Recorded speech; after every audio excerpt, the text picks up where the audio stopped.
ছেলে আমার মস্ত মানুষ, মস্ত অফিসার, মস্ত ফ্ল্যাটে যায় না দেখা এ পারে ও পার, নানান রকম জিনিস আর আসবাব দামি দামি, সবচেয়ে কম দামি ছিলাম একে মাত্র আমি।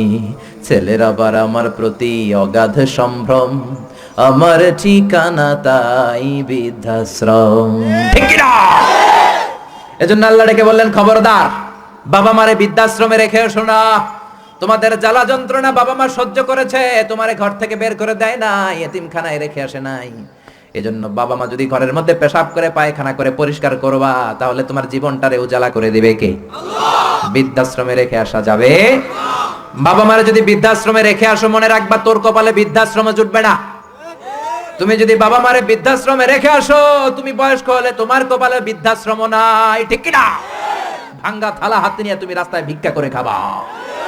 এজন্য আল্লাহ বললেন, ইহসানের প্রথম ব্যাখ্যা, ইম্মা ইয়াবলুগান্না ইনদাকাল কিবারা আহাদুহুমা আও কিলাহুমা ফালা তাকুল লাহুমা উফ।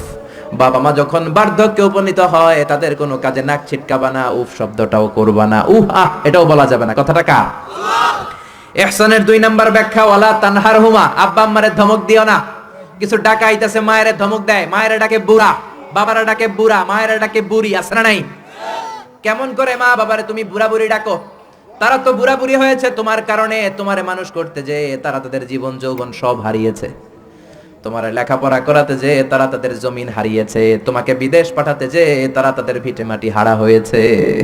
কিছু লোক আছে এলাকার সবার সাথে খুব মিষ্টি আলাপ, বন্ধু বান্ধবের সাথে খুবই ভদ্রতা, কিন্তু ঘরে ঢুকলেই মায়ের সাথে ঝিড়কি দিয়ে কথা বলে, ধমক দিয়ে কথা বলে, এরকম বেয়াদব আছে না নাই?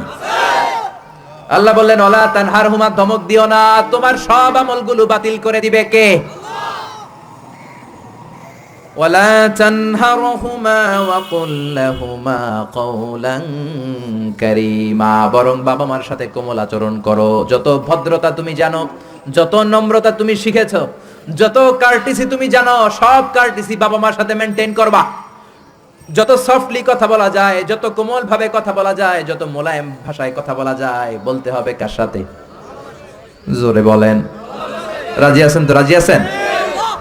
এরপর আল্লাহ বললেন, ওয়াখফিদ লাহুমা জানাহায যুল্লি মিনার রাহমাতি ওয়া কুর রাব্বিরহামহুমা কামা রাব্বায়ানি সাগীরা। ওয়াখফিদ লাহুমা জানাহায যুল্লি মিনার রাহমা, বাবা মার জন্য রহমতের চাদর বিছিয়ে দাও।